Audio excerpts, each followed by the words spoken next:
పాఠ సంఖ్య 5 song number 5 ఎక్కువగానే ఉంటాను యథార్థమైనది మనకు.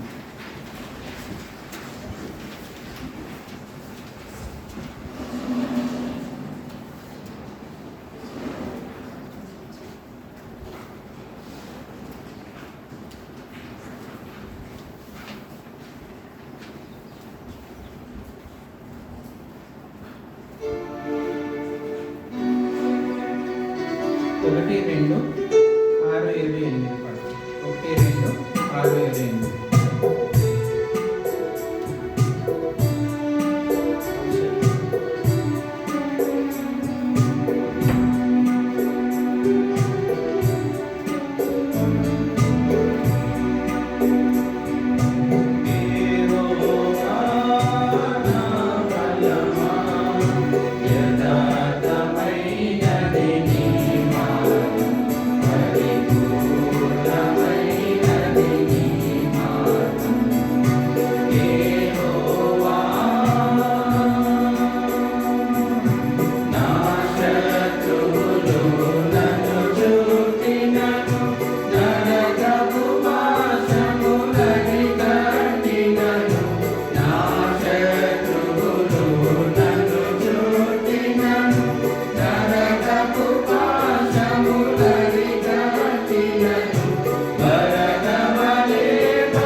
రెండవదిగా పాట సంఖ్య 679, ఓల్డ్ సాంగ్ బుక్లో 663.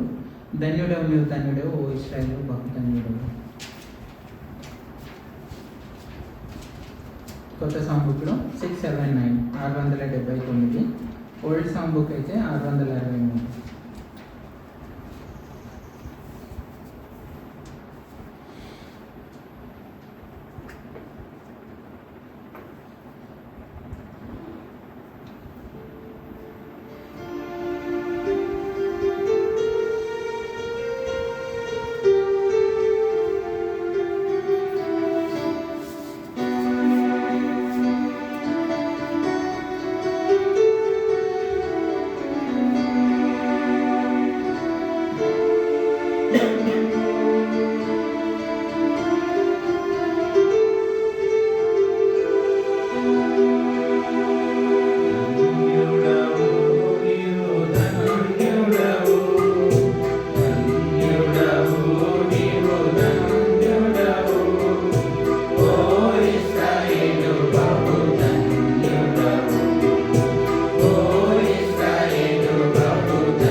సాంగ్ షీట్స్ నుంచి సాంగ్ నెంబర్ 1 పర్సెంటేజ్కి ఈ షీట్స్ గురించి నిన్న పాదకి బరువే నిన్న మిస్తకే నిన్న దేన్యాలు వరకు వేస్తుంది సాంగ్ నెంబర్ 1.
Go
కింది షీట్స్లోంచి సాంగ్ నెంబర్ 7.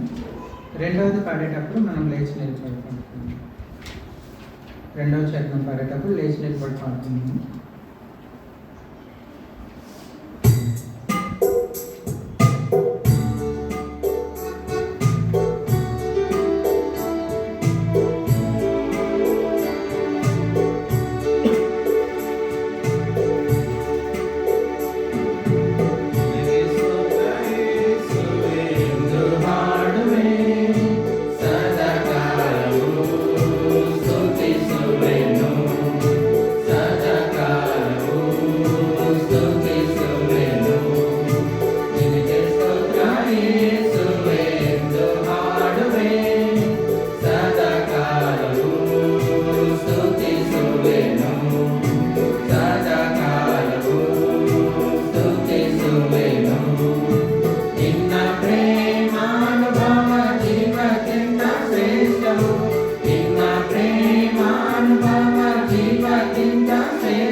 పాట పాడేటప్పుడు అంటే వచ్చింది కాబట్టి కొంచెం చేయాలనుకున్నాను.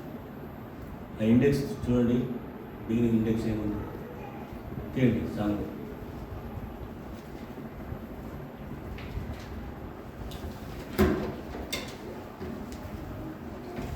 ఉందా?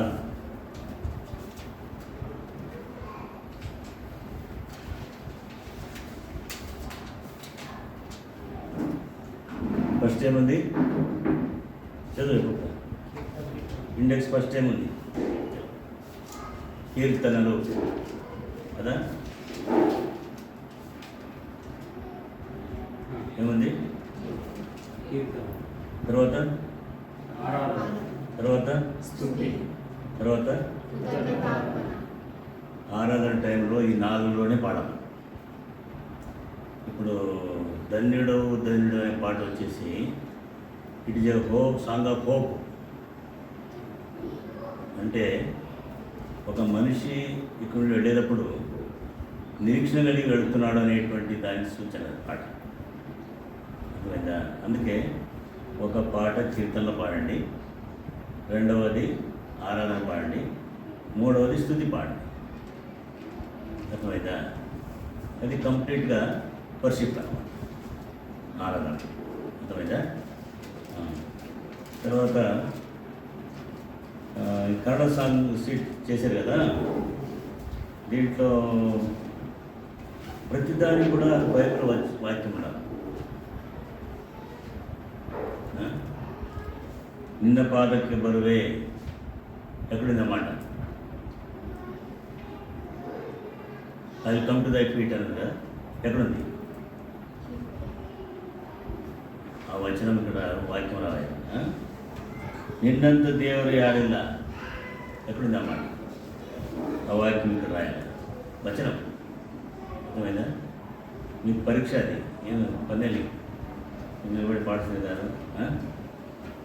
ఇక్కడ కొంత ఏం చేశారంటే వాళ్ళు తలాన్ ప్రకారంగా, స్వర ప్రకారంగా ఏం చేసినట్టు వచ్చిన మాటతో రాసేసారు. సీఎం పాట కోసం చూడండి, ప్రతి పాటకు పైన ఏముంది? వాక్యం ఉంది. ఆ వాక్యం ఇచ్చారు, భక్సింగ్ గారు ఇచ్చారు. ఆయన ఇచ్చి దాని మీద వాళ్ళు ధ్యానం చేసి, అందుకే కాన్వర్సేషన్ ఇప్పుడు ఉందంటే ఒక నెల ముందే వస్తారు, వచ్చి కూర్చొని వాక్యం మీద పాట పెడతారు అన్నమాట. అది ఎందుకంటే ఇప్పుడు మనం ఇప్పుడుండే సరిగా ఉంటే బాగుంటుంది కదా. తర్వాత కన్నడ సాంగ్లో మొదటి పాట పాడినాం కదా, దాంట్లో ఆఖరిలో ఏమో చూడండి, నిన్న మందేవుడు నిన్న హస్తవు నಮಗೆ ఆనంద సమాధానం అని ఉంది కదా. రెండవ లేదు, నిన్న కోడు అలా కాదు, కోడు కాదు, నిన్న కోరు. కోరు అంటే ఏంటి? కర్ర, దొడ్డు కర్ర. కోడు అంటే అది వేరే అయిపోతుంది. అర్థమైందా? అది డిఫరెంట్ మీనింగ్ అవుతుంది అది. కాబట్టి కోరు అని రాసుకోవాలి. అది సో కొన్ని నేను చూస్తా ఉన్నాను, పాడంగానే అయితే వాళ్ళకు తెలియదు కాబట్టి మనకు తెలుసు. ఆ యొక్క వాక్యం అక్కడ రాసి మనం జరగ చెప్పించాలి, చాలా మంచిది కదా. సో ఇవి ముఖ్యమైన విషయాలు. తర్వాత ఇది పాట జ్ఞాపకం పెట్టుకోండి. ఆరాధనకు కీర్తనలు ఒకటి, స్తుతి ఒకటి, ఆరాధన ఒకటి. ఇంకా టైం ఉంటే థ్యాంక్స్, కృతజ్ఞత, అది మనం ఏదైనా డెడికేషన్ అయినప్పుడు అది పెట్టుకోవచ్చు కదా. సో ఇది నాకు చూసుకోండి, ఏకదం 650 కిలో పోతండి. కాబట్టి అక్కడే ఉన్నాయి ఈ పద్ధతి. ఇప్పుడు కూడా నేను అన్నీ ఫాలో చేస్తాం. ఒక కీర్తన, ఒక స్తుతి, ఒక ఆరాధన, మూడు పాటలోనే అయిపోతుంది టైం అదనమాట. సో మేము కరెక్ట్ 10 అంటే 10. తర్వాత 12:30 అవుట్ బెనడిక్షన్ మాది. 200, 300 వచ్చినా కూడా 12:30 బెనడిక్షన్ ఇచ్చేస్తాం. అంటే మా దగ్గర భోజనం ఏది ఉండవులే, భోజనమే కాబట్టి ఎంత చెప్తున్నాడు కదా. సో ఈరోజు ఎంత ముగించాలా నేను అడగండి. సరే, మన ఆరాధన వెళ్ళక ముందు ప్రకటన గ్రంథం, బుక్ ఆఫ్ రెవల్యూషన్,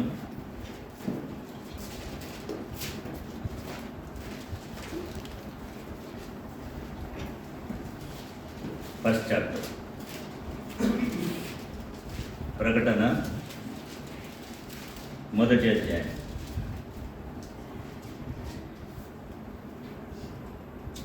ఒకటి నుండి 7 వరకు చదువుతున్నాం.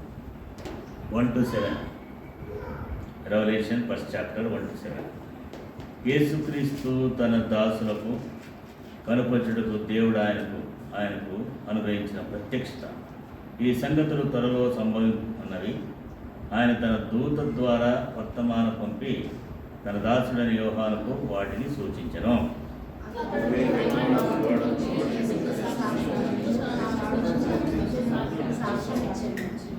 సమయము సమీపించినది కనుక ఈ ప్రవచన వాక్యములు చదువువాడును వాటిని విని ఇందులో రాయబడిన సంగతులు గైకొనువారును ధన్యులు.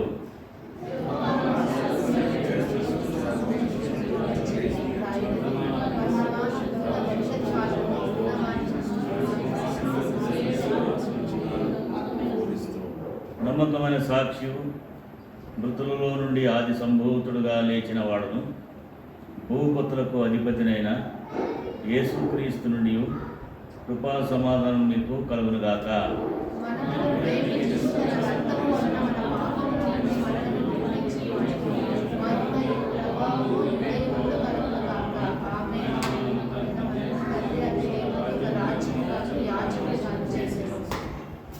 ఇదిగో ఆయన మేఘారుడై వచ్చున్నాడు, ప్రతి నేత్రము ఆయన చూచును, ఆయన పడిచిన వారిని చూచెదరు, భూజనులందరూ ఆయన చూచి రొమ్ము కొట్టుకొందరు.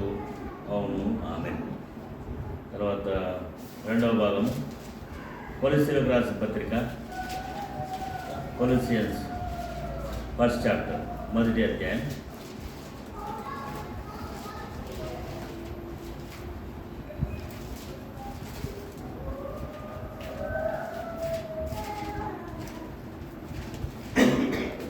మొదటి నుండి చదువుకున్నాం. కొలస్సీలో ఉన్న పరిస్థితులు కనుక క్రీస్తునందు విశ్వాసులైన సోదరులకు దేవుని చిత్తం వలన క్రీస్తు యేసు అపోస్తుడైన పౌలు, సోదరుడైన తిమోతియును తోమని చెప్పిరాయనది మన తండ్రి అయిన దేవుని నుండి కృపయు సమాధానం కలుగునుగాక. 3వ వచనం.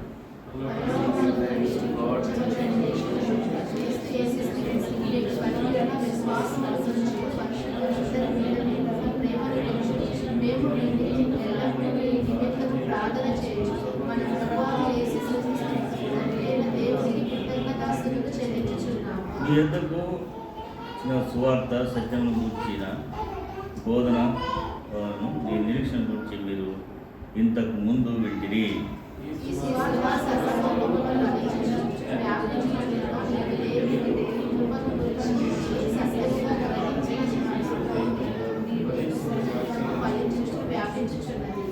ఎపఫ్రాను మా ప్రియుడైన తోడిదాసుని వలన మీరు ఈ సంగతులు నేర్చుకుంటిరి.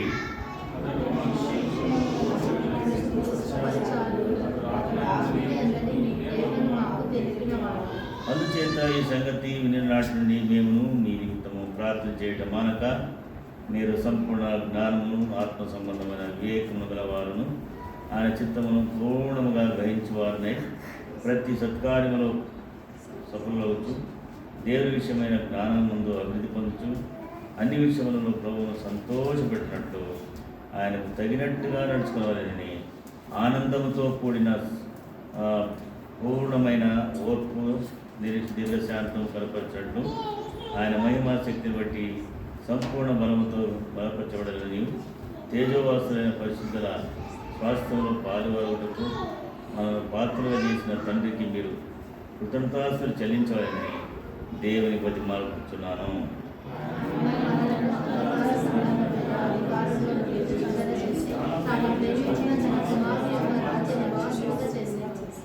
ఆ కుమారుని యందు మనకు విమోచనము అనగా పాప క్షమాపణ కలుగుతున్నది.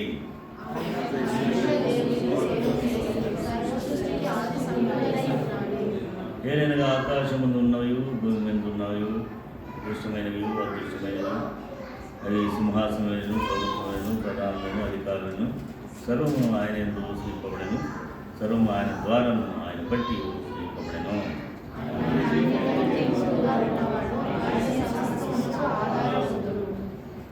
ఆ సంగమును శరీరముకు ఆయన శిరస్సు, ఆయన అన్నిటిలో ప్రాముఖ్యము కలుగు నిమిత్తము ఆయన ఆది అయి ఉండి మృతుల నుండి లేచుటకు ఆది సంబుద్ధుడైన అంత్యచాలని కార్యతం.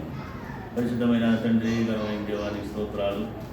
మీ కుమారుడైన యేసుక్రీస్తు వారి యొక్క మహోన్నతమైన నామన ప్రభా మరొకసారి యొక్క పునరుత్థాన దినమందు నీ వల్ల చుట్టూ చేరి నీ ప్రజలంగా నిరాజులుగా సమూహంగా కలిసి దేవా మరి యొక్క బెంగళూరులో బేర్షవా ప్రార్థన మందిరంలో మనమందరూ కూడిలాడుతున్న దినం కొరకేసుకోవచ్చాను ప్రభా. మరి చిన్న మంది అయినప్పుడు కూడా తండ్రి మీరు నడిపిస్తున్న విధానం కొరకేసుకోవచ్చాను. వారిలో ఒంటరి అయిన వాడు 10,000, ఎన్నికలైన వాడు బలమైన జనం సెలవించిన దేవా, నీ వాగ్దానం ప్రకారంగా మీరు కార్యం చేస్తున్నకే వందనాలు చెల్లిస్తున్నాను ప్రభా. మరి ఉదయకాలం ఇవ్వడం లేఖనం ద్వారా దేవానంత మాతో మాట్లాడి ఆరాధన కొరకైనా మనకు సిద్ధం చేయండి. అయోధ్య దాసుని నన్ను కూడా దేవా మరి దిశలోకి తీసుకొస్తున్నాను. రక్తం చేత కడిగి పవిత్రపరిచి దేవాని మాటలు దయచేయాలని నేను ప్రార్థిస్తూ దేవాని యొక్క సాయం కోరుకుంటూ యేసుక్రీస్తునామమున ప్రార్థించి వేడుకొంచున్నాను తండ్రి. ప్రకటన గ్రంథం మనం చదివినటువంటి భాగం చూసినట్లయితే ఇది యేసు ప్రభు యొక్క ప్రియమైన శిష్యుడైనటువంటి యోహాను రాసినటువంటి ప్రకటన. శిష్యులు మరి అనేక రీతిలుగా వాళ్ళు చనిపోయినారు. అంటే వాళ్ళు ఎవరు కూడా నార్మల్గా సామాన్య రీతిగా చనిపోలేదు, రకరకాలుగా హతసాక్షులు అయిపోయినారు. అయితే యోహాను మాత్రము ప్రభు కొరకై ఆయన మరి పద్మాస్ అనేటువంటి దీపంలో పరవాసిగా పంపబడ్డాడు.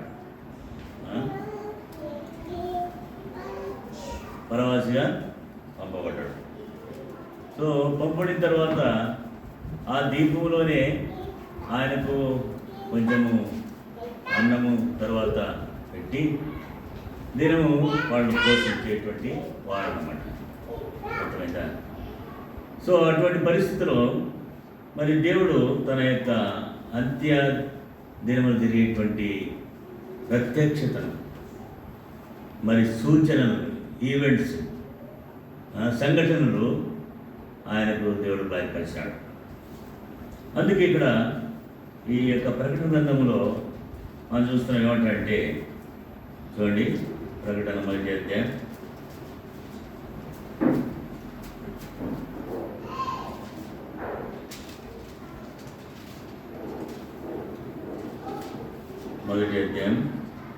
3వ చదవండి.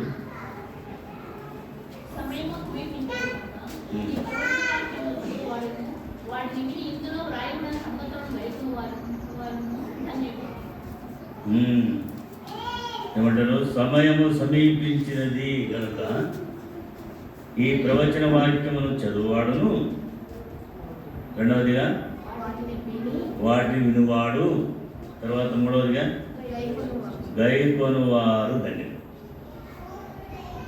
ఏముంది? చదువువాడు, వినువాడు, గైకొనువాడు. బోధించేవారం లేదు. ఉందా?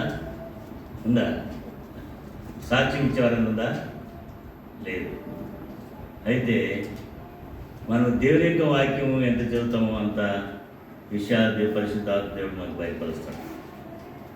తర్వాత ఎంత వింటామో అంత మనం గ్రహిస్తాము, తర్వాత అర్థం చేసుకుంటాం, తర్వాత గైకొనువాడు అని గైకొనాలి కదా. సో ఈ 3 విషయాలు మొట్టమొదటిగా ప్రభు ఆయనకి విషయాలు బయలుపరిచాడు. బయలుపరిచిన తర్వాత మళ్ళీ 4వ వచనం ఏమంటాడు చూడండి, చదవండి.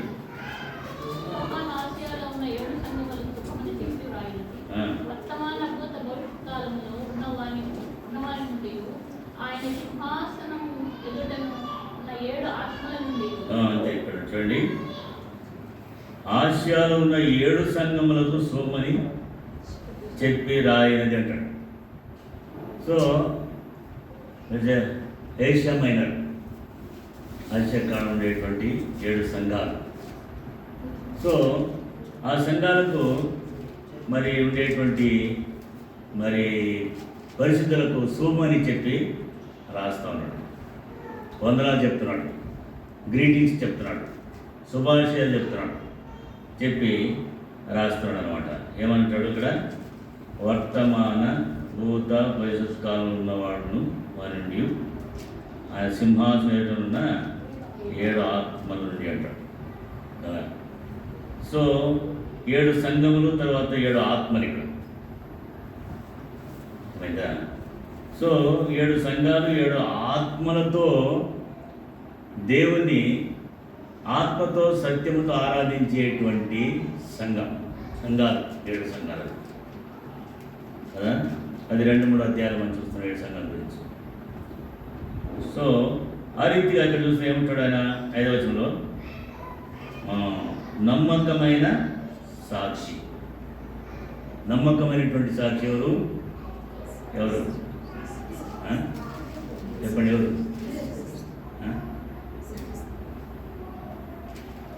ఫెయిత్ఫుల్ విట్నెస్ అని ఉంది కదా. ఫెయిత్ఫుల్ విట్నెస్ ఎవరు? యోహానే కదా. సాక్షి. తర్వాత మొట్టమొదటి ప్రభువుల గురించి ఆ నమ్మకమైన సాక్షి అని రాస్తున్నాడు. తర్వాత రెండవదిగా మృతుల నుండి ఆది సంబుద్ధులుగా లేచిన వాడు ఎవరు? యేసు ప్రభు కదా. భూపతులకు అధిపతినై యేసుక్రీస్తు నుండి కృపా సమాధానం మీకు కలుగునుగా అంటాడు కదా. తర్వాత ఆ రీతిగా కృపా సమాధానాన్ని వాడికి చెప్పి ఆలోచన ఏమంటాడు? మనను ప్రేమించుచు, తర్వాత తన రక్తం వలన మన పాపముల నుండి మనను విడిపించిన వానికి, అది 2 మాటలు, మనను ప్రేమించుచు. ఆయన ప్రేమించినాడు కదా. ప్రేమ స్వరూపి. యోహాను సువార్త 3:16 దేవుడు లోకమును ఎంతో ప్రేమించాడు కదా. తర్వాత 8:31 ఏముంది? శాశ్వతమైన ప్రేమ, శాశ్వతమైన ప్రేమకు నిన్ను ప్రేమిస్తాడు. తర్వాత మొదటి యోహాను రాసిన పత్రిక 3:10 ఆయన మనల్ని మరణం వరకు ప్రేమించినాడు. అందుకే ఆయన ప్రేమించుచు అంటే కదా, కంటిన్యూ ప్రాసెస్. సో ఆయన మన ఎంతగానో ప్రేమించాడు, శాశ్వతమైన ప్రేమించాడు. తన కుమారుని మన కొరకై ప్రాణం పెట్టేంతగా ప్రేమించాడు, ఇంకను ప్రేమిస్తున్నాడు కదా. యోహాను సువార్త 13:1 ఏముంది? ఏముంది?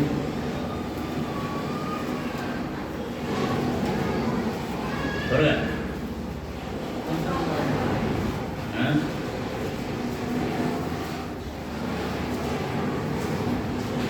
తాను ఈ లోకంలో నుండి తండ్రి యొద్దకు వెళ్ళవలసిన గడియ వచ్చునని యేసు పస్కా పండుగకు ముందే ఎరిగిన వాడే లోకంలో ఉన్న తన వారిని ప్రేమించి వారిని అంతము వరకు ప్రేమించాడు. అది కాబట్టి లోకములో ఉన్న తన వారిని ప్రేమించి వారిని ఎంతవరకు ప్రేమించాడ? అంతవరకు ప్రేమించాడు. అది యోహాను 3:10 చూస్తే లోకం అంతా దేవుడు ప్రేమించాడు. అయితే ఎవరైతే ఆయన ప్రేమను గుర్తించి, ఆయన చేసినటువంటి త్యాగం గుర్తించి, ఆయన గొప్పతనాన్ని గుర్తించి, ఆయన ఎందుకు వచ్చి ఆయన చేసిన శిలువ కార్యం తెలుసుకొని ఆయన ప్రాయశ్చిత్తం పొంది 5 బలులు నెరవేర్చి 5 బలుల ద్వారా తన యొక్క రక్తాన్ని చిందించి శాసనం కొట్టివేసి నిబంధనను తీసివేసి మన కొరకు ఏం చేశాడంటే ఈ యొక్క గొప్ప రక్షణ జోడించాడు. తన రక్తం ద్వారా మనం ఏం చేశాడు?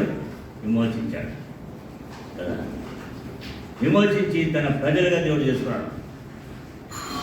వాటి జ్ఞాపించుకోండి, లోకములో ఉన్న తన వారిని, అదేనమాట. ఎవరు లోకంలో ఉండేటువంటి తన వారే ఉంటే ఎవరైతే ఆయన రక్తం ద్వారా విమోచింపబడి పాప క్షమాపణ పొంది మారు మనసు పొంది దేవుని యొక్క నిత్య జీవానికి వారసులై ఆయన బిడ్డలైనారో అటువంటి వారు ఆయన ప్రజలు కదా. యోహాను సువార్త 1:12 ఏముంది? దాన్ని ఎందరు అంగీకరించరు అనగా తన నామందు విశ్వాసం ఉంచే వారందరికీ దేవుని పిల్లలయ్యే అధికారం ఇచ్చినాడు. అది దేవుని పిల్లలు దేవుని మొక్కలు అనేది కాదు, అధికారం ఇచ్చినట్టు కదా. As given the power to become children of God. Power ఆ మాట జ్ఞాపించుకోవాలి. వారు ఆయన వారు, లోకంలో ఉండే తన వారు వాడు. కాబట్టి వారిని ప్రేమించుచు దేవుడు మనల్ని ప్రేమిస్తున్నాడు మీద అది మనం జ్ఞాపించుకోవాలి. అనేక సార్లు మనం దేవుని యొక్క ప్రేమను ఎరగకుండా గ్రహించకుండా పోతాం. నిజంగా ఎవరైతే దేవుని ప్రేమ యొక్క మరి ఆయన యొక్క ప్రేమ యొక్క ఎత్తు లోతు వెడల్పును గ్రహిస్తారో వారి యొక్క జీవితాల్లో ఏమొచ్చినా కూడా దేవుని సన్నిధిలో సంతోషిస్తూ ఆనందిస్తూ దేవుని యొక్క ఒక కార్యాలు ఒకటి మరవకుండా దేవుని ఆరాధించే వాళ్ళు ఉంటారు. అదనమాట. అర్థమైందా?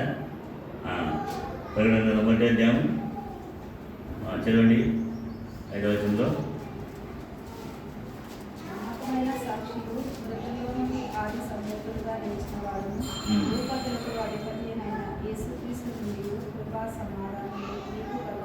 కలుగుగాక కదా. కాబట్టి నమ్మకమైన సాక్షి, మృతుల నుండి ఆది సంబుద్ధులు లేచిన వాడు, భూపతులకు అధిపతి అయినవాడు, యేసుక్రీస్తు నుండి కృపా సమానం మీకు కలుగునుగాక అంటాడు. మడేమంటాడు?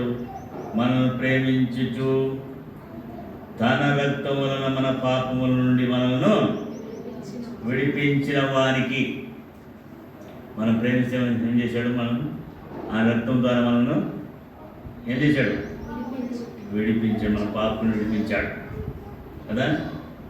వారికి ఏం చేయాలి? మనం ఇప్పుడు మహిమయు ప్రభావము విభయము కలుగుదా కానీ ఆమెన్. ఆయన మనల్ని మన తండ్రి దేవునికి ఒక రాజ్యముగాను యాజకులుగా చేశాను అని. మనం ప్రేమించి ఏం చేశాడు? ఆయన రక్తం వలన మన పాపమును కడిగినాడు, పరిశుద్ధపరిచినాడు. తర్వాత ఏం చేశాడు? దేవునికి ఒక రాజ్యంగాను యాజకులుగా చేశాడు. అది ఎట్లా చేసినట్టే అది కొలసి రాసిన పత్రిక 1వ అధ్యాయం మనం చూసినాం. 13-14 వచనాలు చదవండి. కొలసి రాసిన పత్రిక 1వ అధ్యాయం 13-14.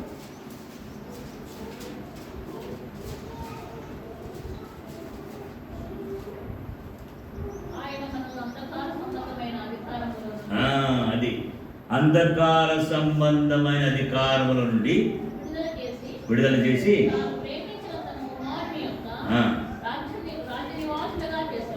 తాను ప్రేమించిన కుమారుని యొక్క రాజ్య నివాసులు చేసినాడు కదా. కాబట్టి ఎడు చేసినాడు? మళ్ళీ ముందు వచ్చించేవాడి 14. ఆ కుమారుని యందు మనకు విమోచనము అనగా పాప క్షమాపణ కలుగుతున్నది. కుమారుని మనకు విమోచనము అని పాప క్షమాపణ కలుగుతున్నది. తర్వాత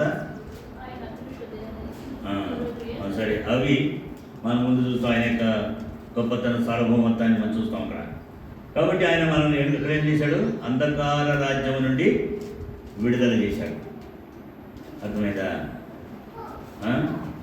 అంధకార రాజ్యంలో పాపమనే దాస్యత్వంలో ఉండి జీవితకాలం అంతా మన దాస్యానికి ఉన్నటువంటి మనలను విడిపించడానికి ఆయన ఈ లోకానికి వచ్చాడు కదా. హెబ్రీ రాసిన పత్రిక 2వ అధ్యాయం 14వ వచనం. హెబ్రీ 2nd chapter 14 చదవండి.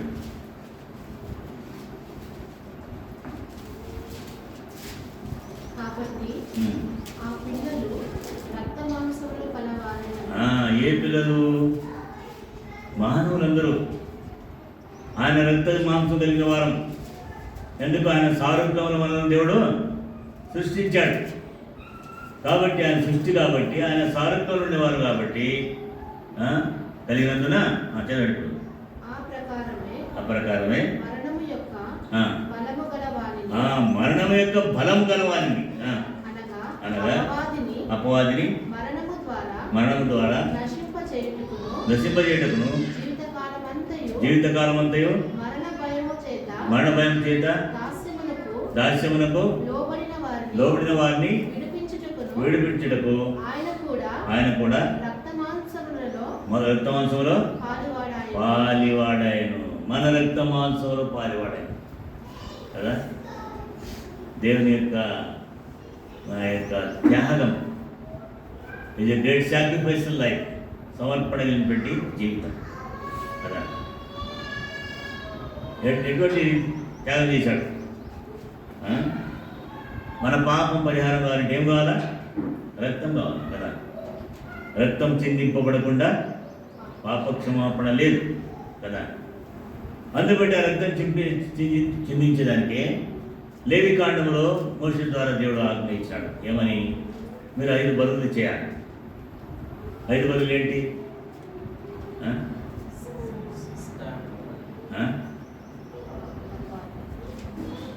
మొట్టమొదటిది ఎక్కడున్నాయి? ఎక్కడున్నాయి?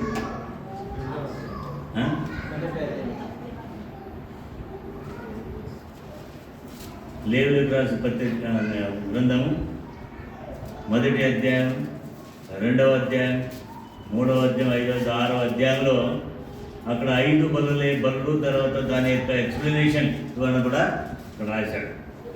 కాబట్టి యేసు ప్రభువు ఒకేసారి మన పాప నిమిత్తమై ఏం చేశాడు? చనిపోయాడు. ఎట్లా? దహన బలిగా, 2వదిగా నైవేద్య బలిగా, 3వదిగా సమాధాన బలిగా, 4వదిగా పాప పరిహార్థ బలిగా, 5వదిగా అపరాధ పరిహార్థ బలిగా, burnt offering, meat offering, peace offering, sin offering, trespass offering. ఈ యొక్క బలుల ద్వారా ఏం చేశాడు? ఆయన ఒకేసారి ఏం చేశాడు? తన రక్తాన్ని చిందించాడు. చిందించడం ద్వారా దుష్టుడు అపవాది మా మీద నేరం వేసేటువంటి ప్రతి ఒక్క దోషానికి, ప్రతి ఒక్క పాపానికి క్రయధనముగా యేసు ప్రభు శిలువలో తన రక్తాన్ని చిందించాడు. అందుకే ఇగో మీ యొక్క పాప క్షమాపణ కొరకై చింతింపడుచున్న నూతన నిబంధన రక్తం అని ఉంటాం కదా. కాబట్టి ఆ నిబంధన చేశాడు. ఎబ్రాయ పత్రిక 9వ అధ్యాయం చూసినట్లయితే ఆయన చేసిన నిబంధన శాసనాన్ని కొట్టివేయటకు, ఆయన చేసిన వాడు దాని నిమిత్తమై కొట్టివేయాలంటే చనిపోవాలి. అందుకే యేసుప్రభు సిలువలో మన కొరకై చనిపోయాడు. అది అర్థమైందా? మాట చూడండి, ఒక మాట. ఎబ్రాయ పత్రిక 9వ అధ్యాయం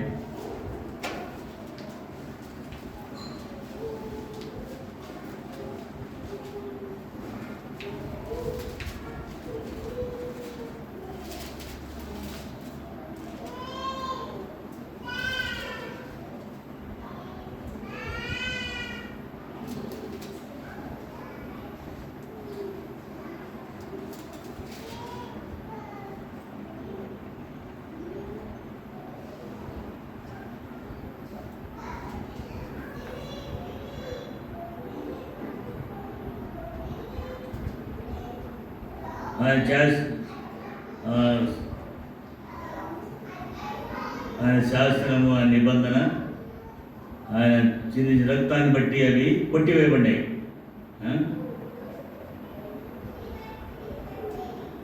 చూడు 20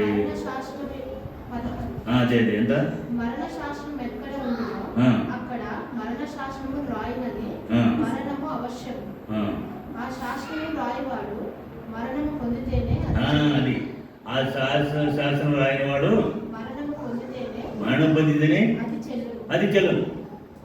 తర్వాత అది రాసిన వాడు జీవించుచుండగా అది ఎప్పుడైనా చెల్లునా ప్రశ్న ఉంది కదా. కాబట్టి శాసనం చేసిన వాడు, నిబంధన చేసిన వాడు ఏం కావాలా? మరణం పొందాలి. అది అందుని బట్టి పాత శాసనము, పాత నిబంధనము మరణం ద్వారా దేవుడు ఏం చేశాడు? కొట్టివేశాడు. అది అందుకే ఆయన రక్తం ద్వారా ఈరోజు దేవుడు మనం పని మరి జీవితకాలం అంతా మరణదాస్యమునకు లోబడినటువంటి మనలను విమోచించి ఏం చేసిన మనను తన బిడ్డలుగా అంగీకరించాడు. తర్వాత ఆయన బిడ్డలుగా ఎక్కడైతే కూడి వస్తారో వారందరూ రాజ్యముగా చేసినాడు. తర్వాత యాజకులుగా చేసినాడు. అది కదా. ఇది చూడండి, మొదటి పేతురు రాసిన 2వ అధ్యాయం కూడా దీనికి సంబంధం ఉంది. 1 Peter 2nd chapter verse 9 and 10. చదవండి.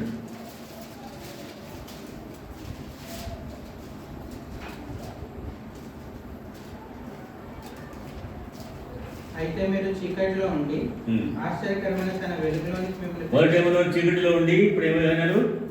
ఆశ్చర్యకరమైన తన వెలుగులోనికి మిమ్మల్ని పిలిచిన వాని గుణాశ్రయంలో మిమ్మల్ని పిలిచేవాని గుణాతిశయములను ప్రచురం చేయ నిమిత్తం. అది ప్రచురము చేయ నిమిత్తం, గుణాతిశయములు కదా. ఏం ప్రచురం చేస్తే ఎక్కడ చేస్తాము? ఆయన ఆలయంలో, ఆయన బలచుడి చేయి. అందుకే దావీదు ఏమంటాడు? ఏమంటాడు? ఆయన చేసిన ఉపకారంలో దేని మరొకటి, ఆ ప్రాణమ యెహోవాను ఆయన చేసిన ఉపకారం దేని మరొకటి మరువకుండా ఆయన యొక్క గొప్ప ప్రేమను, ఆయన యొక్క గొప్పతనాన్ని, ఆయన యొక్క సమర్పణను, ఆయన యొక్క త్యాగాన్ని, తర్వాత ఈనాడు ఆయన మనం ఏమైనాడో దాన్ని ప్రచురం చేస్తూ మనము చేసేది ఆరాధన. అది ప్రచురం చేస్తూ ఏమంటాడు ఇక్కడ? తర్వాత చూడండి, ఏర్పరచబడిన వంశమును ప్రచురము చేయు నిమిత్తం. అది దాని గురించి ఏం చేశాడ? ఏర్పరచబడిన వంశం కదా. ఏర్పడిన వంశం ఎవరు? లోకములో ఉండే తనవారు. యోహాను సువార్త 13 చూసినాం కదా. లోకములో ఉండే తనవారిని ఏడు చేశాడు? అంతవరకు ప్రేమించాడు. ఆ తనవారు ఎవరంటే ఇక్కడ ఏర్పరచబడిన ఏముంది? వంశము కదా. తర్వాత రాజులైన యాజక సమూహాలు కదా.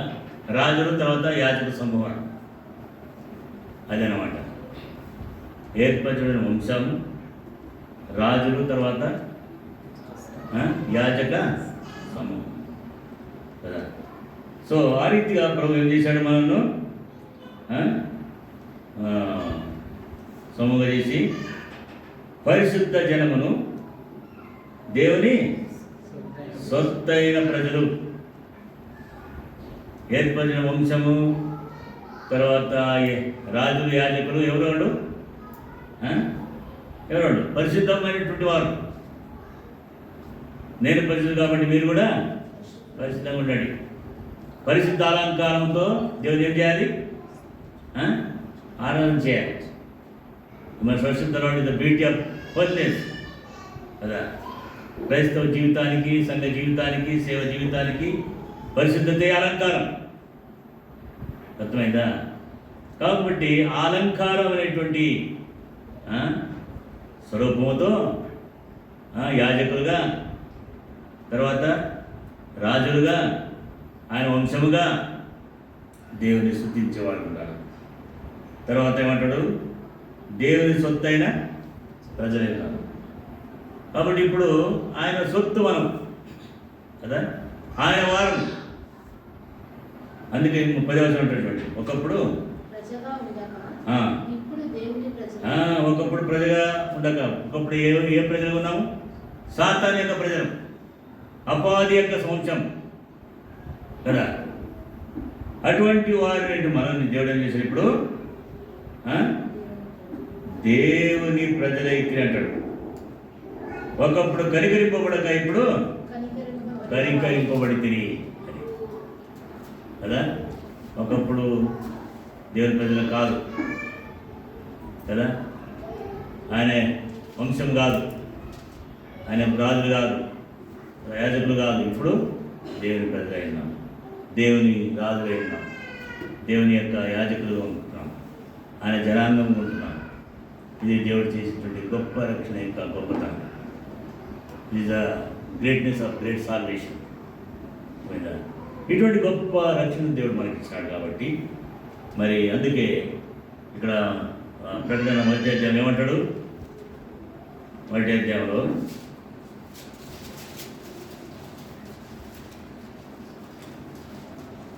మనల్ని ప్రేమించిన 6వ వచనం, తన రక్తమును మన పాపముల నుండి మనను విమోచించిన వారికి మహిమయు ప్రభావము యుగయుగములుగా. ఆమేన్. ఆయన మనను మన తండ్రి దేవునికి ఒక రాజ్యముగాను యాజకులుగా చేసి ఉన్నాడు కదా. కాబట్టి ఆయన ప్రజలుగా, ఆయన యాజకులుగా, ఆయన వంశముగా మనం ఆయన ఇచ్చిన రక్షణ పాత్ర చేత పట్టుకొని ఉదయకాలము దేవుని మనం స్తుతించాలా, దేవుని ఆరాధన చేయాలా, ఆయన చేసిన ఉపకారం దేనిని కూడా మనము మరవకూడదు కదా. అదేనమాట. ఎల్లవేళ ముందు కష్టకాలం ముందు వల్ల కూడా నేను స్థుతిస్తానంటాడు. ఎన్ని శోధన బాధ లేదా వచ్చినప్పుడు కూడా మనం స్థుతించడమే మన యొక్క విజయ జీవితం, బలమైనటువంటి జీవితం. తర్వాత మనకు నడిపించేటువంటి నిరీక్షతో కూడా నడిపించేటువంటి జీవితం ఆరాధన జీవితం. కాబట్టి ఆయన చేసినటువంటి ఉపకారం దేని కూడా మనవద్దు. ఆ ఉపకారం చిన్నది కానీ పెద్దది కానీ, ఎన్నిక రాని ఎన్నిక లేకపోని, వాటన్నిటి కొరకు ఏం చేయాలి? మనం దేవునికి కృతజ్ఞతార్పణ చెల్లించాలి, దేవుని స్తుతించాలి, దేవుని ఆరాధించాలి. కాబట్టి కొన్ని మాటలు మనం జ్ఞాపకం ఉంచుకొని దేవుని ఆరాధన చేద్దాం. దేవుడి ఒక వాక్యం దిగేసి